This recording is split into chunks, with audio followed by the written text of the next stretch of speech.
Love this podcast? Support it and sponsor today. Simply head to AuscastNetwork.com for details.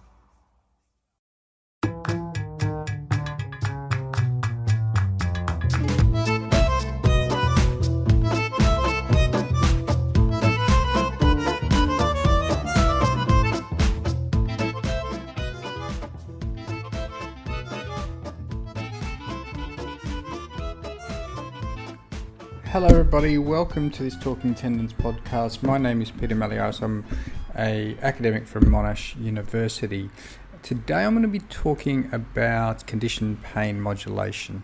So I did do one recently, and that was my student Pat Valence's paper, part of his PhD studies, where we were looking at conditioned pain modulation at the insertion of the Achilles, so insertional Achilles tendinopathy, and we did find a significant finding there.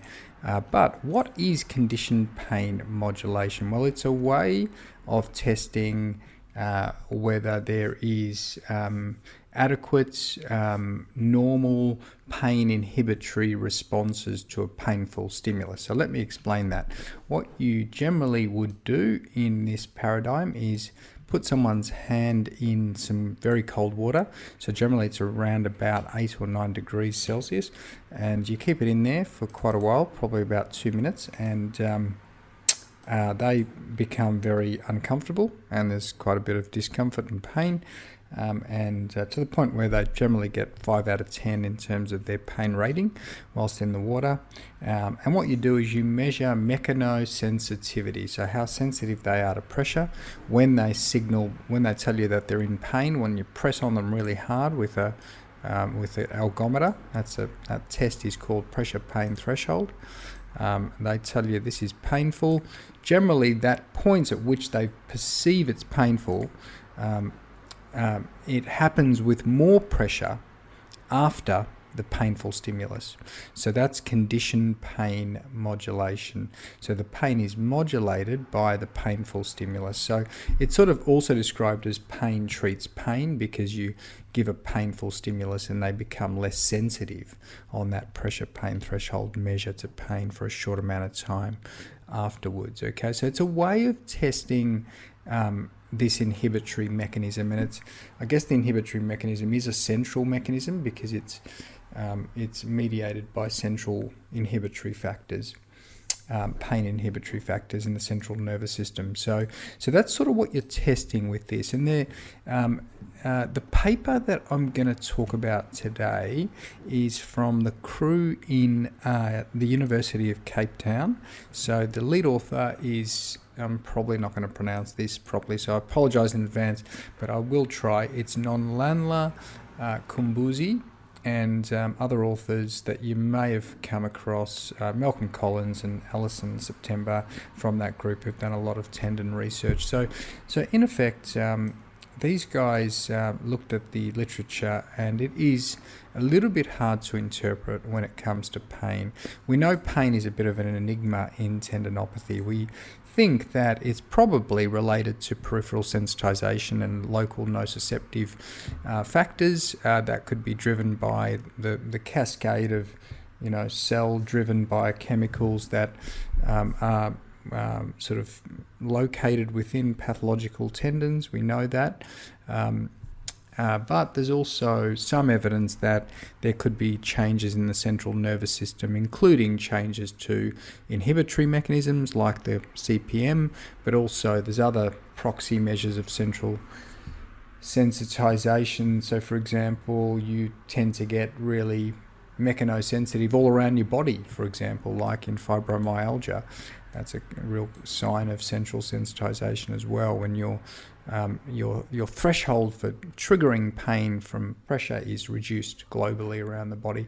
So these things can be used as measures, and they have been shown to be impacted for tendinopathy, especially in the upper limb. There's evidence for central sensitization based on these measures, but not so much in the lower limb, and not so much, it's fair to say, with measures like CPM. The other measure that hasn't been looked at very much is is temporal summation, where you apply a painful stimulus over and over again, and you get this summation of that noxious response, painful response. These paradigms have not been looked at as much, and this group wanted to clear up some of the data in the Achilles, where in the mid portion Achilles, Tompra a while ago showed that yes, there was a CPM effect that was that was showing there was reduced inhibitory response to this painful stimulus, but other studies like Plinsinger and other people have shown that maybe we don't see these differences. They haven't all looked at CPM, but they've looked at other proxy measures of central sensitization. So there's a bit of debate about whether there is central pain processing changes. So these guys looked at this CPM protocol within the Achilles mid portion, and they did a really fantastic study in terms of numbers. It's not an easy test, and they managed to look at 123 runners and also 100 controls, which is a really incredible amount of work. And they looked at this huge number of people and reported the data really nicely. You'll see some nice graphs. I'll link this paper, but I really like the graphs they've produced with individual data as well. And they look at PPT before the cold pressor and after, and they look at the CPM effects of the change in PPT. And they basically find that there wasn't a huge, there wasn't any significant differences between the controls and the people with Achilles tendinopathy in terms of their CPM response. That was pretty much this, the main finding, that there wasn't a difference in their CPM response, and that was their primary aim. So they addressed the primary aim. They looked at that. I guess one of the things to mention is that the CPM was taken, or the pressure pain thresholds were taken at the painful Achilles, and Pat Valens has talked about this, my PhD student, in his paper, that might interact with the local nociceptive mechanism. So it also might interact with their anticipation of pain, and that might muddy the waters a bit, because it is a psychophysical test. It's also about the apprehension and also their anticipation. But also the local pain mechanisms that are occurring there. So if you look at CPM at other sites, it gives you a clearer picture, I guess, of more the processing without that interacting effect of the local pain mechanisms. All right, so let's talk then about the actual CPM response. The CPM response was quite variable, and you can see in figure 1, the third figure, figure C, as part of that panel of figures, there's quite a big variability. Some people actually got to stand more pressure, which is the normal response after cold water immersion. Some people stood less pressure, but overall there was no real differences or change, no overall CPM effect in either group, which is interesting in itself. I think the variability is interesting to try and explain, because some of our patients who get worse after something like this, they probably have some impairments in their inhibitory mechanisms that may be relevant and may also influence their outcomes. So thinking about this in a different way and understanding some of the heterogeneity, I think, is important. Another important point with this study is that they did have only recreational runners, which is good because it's homogeneous, but it's also, they were quite low in their severity, and that might have influenced the ability to look at between group differences. I know in Pat's study he basically had people who were quite mixed. A lot of them didn't have weren't active in sport at all, so that could be a different demographic and possibly a bit older. The other thing was that they were younger. The controls in this group were younger, and they were less likely to be runners than the people with Achilles. So if you look at table 1, you can see all that data. So that also could introduce some issues, but I think they controlled for that statistically, and they still found that even with that. And BMI was different as well. But even controlling for those, there was no differences still in that CPM effect. And you can see the variability is huge, as I highlighted in that figure C.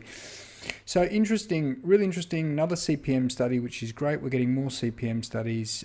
There's also one by Miles Murphy, which is worth looking at. There's 6 people. I believe it's just an Achilles population. Yeah, mid-portion Achilles. And they did a really good recruitment process where they tried to really take out a lot of the confounders, and they found quite a healthy, normal CPM response. So again, it just highlights how different populations can be different, and the way people do things will influence the outcomes. So it's worth considering when you're reading these studies. But I think where it leaves us is that we're not sure really still about CPM and pain processing centrally, whether that's impacted. Probably is for some people, probably isn't for others, depending on the population. So worth looking at, as I say, in a little bit more detail how this could play out for some of our population groups, and what explains some of the heterogeneity, which I think is really the most interesting finding from this study that I've just talked about. Excellent. So I'll leave it there for today. Thank you for listening. I will link this to the show notes for this podcast. So thanks again. I'll see you next time.